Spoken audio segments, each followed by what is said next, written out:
Welcome to the Wisp Mama Bear Podcast, episode 43. I'm your host, Sarah Yacoub. Today's topic, our local economy. By now, you've probably heard that St. Croix County has made national news, once again. And, once again, it is not good. The extremism of the St. Croix County Republican Party and their reckless, dangerous rhetoric has finally caught the attention of reporters state and countrywide. The St. Croix County Republican Party is telling people, among other things, that if they want peace, they have to prepare for war. While the chair of the Wisconsin State Republican Party gently denounced these words, he also described doing essentially nothing about it beyond asking them nicely to stop some time ago. Politicians, legislators like Shannon Zimmerman and Rob Stachel rode the coattails of these local extremists to get elected, attended their events, and were even guest speakers. Nevertheless, we're getting nothing but crickets from them by way of public comment. Why does this matter? Well, for one, enabling extremists in their call for civil war is bad form. The fact that these calls for war come from those who have never served and have no idea what war actually means makes their behavior that much worse. John Kraft is the chair of the St. Croix County Republican Party. While he is the ringleader of the party, he serves and is enabled by other Republicans in leadership. Kraft responded to questions about his website by taking no responsibility for anything.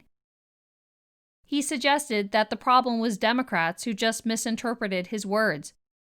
While he is an extremist, his extremism, again, is enabled and empowered by Republican leadership in St. Croix County.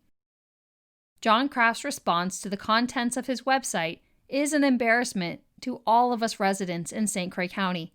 He attempts to evade responsibility by gaslighting us, don't believe our lying eyes, that it is we the readers who are mistaken in our reaction to his calls for war. Side note, the website also called for eliminating quote-unquote leftist tyrants, language that a fanatic could foreseeably use to do something fanatical.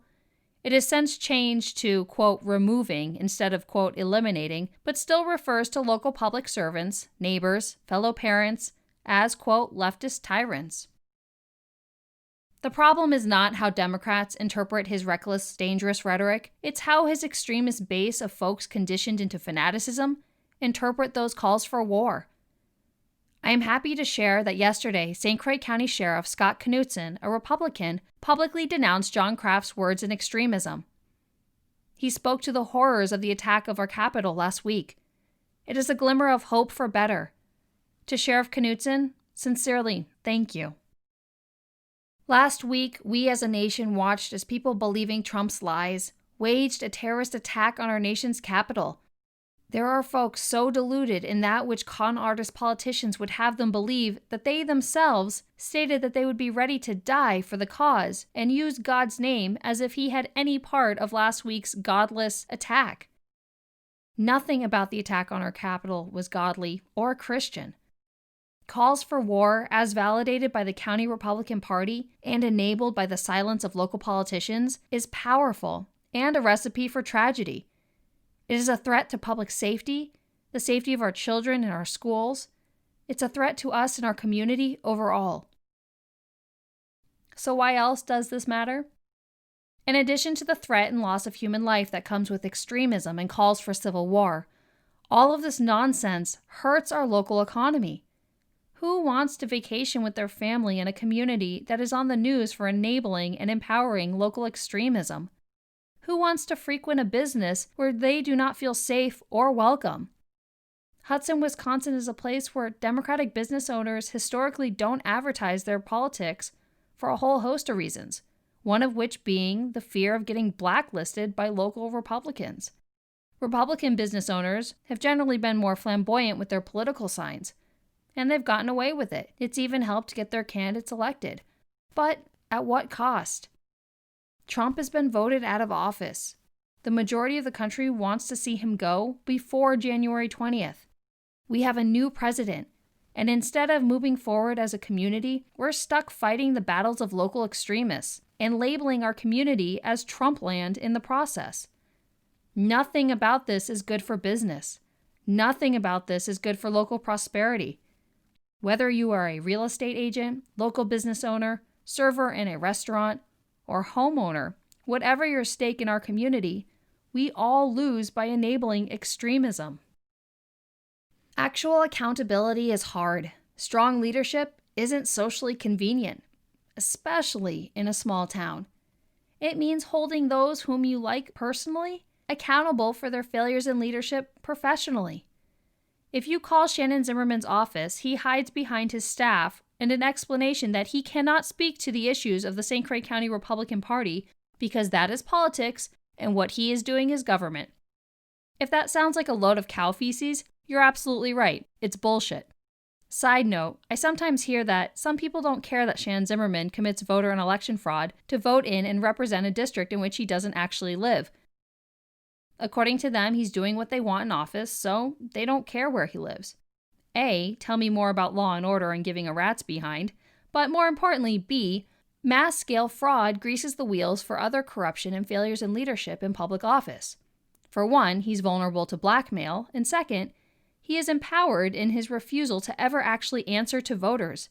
He's been getting away with mass-scale voter fraud and election fraud for going on 5 years. He's been ignoring voters for going on 5 years. Why stop now? Because he's conditioned his voters to be okay with voter and election fraud, it's that much easier to get a pass for his other failures in leadership. Our community suffers as a result. Spend enough time on what's left of the social media of local Republicans, and you'll find promises of more of the same in reference to last week's terrorist attack.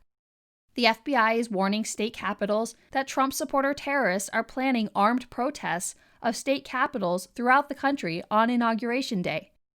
These extremists think they're doing God's work, which makes them scary and functionally no different than ISIS or radical jihadists. We cannot afford more of the same enabling silence from Republican office holders. In the spirit of leading by example and walking my talk, this is my call to action, and I'm naming names. Hudson Mayor Rich O'Connor, St. Croix County District Attorney Carl Anderson, Assembly Representative Shannon Zimmerman, State Senator Rob Stachel. I'm calling on you to publicly denounce John Kraft, his activated patriots, and the extremism that now defines the St. Croix County Republican Party. All of you use that extremism to get elected. Your continued silence is not only irresponsible leadership, but carries a conscious disregard for that which foreseeably follows fanaticism. If St. Croix County Sheriff Scott Knutson, a Republican, can do it, why can't you? Local Republican leaders who enable this extremism lose all standing to claim interest in our economy.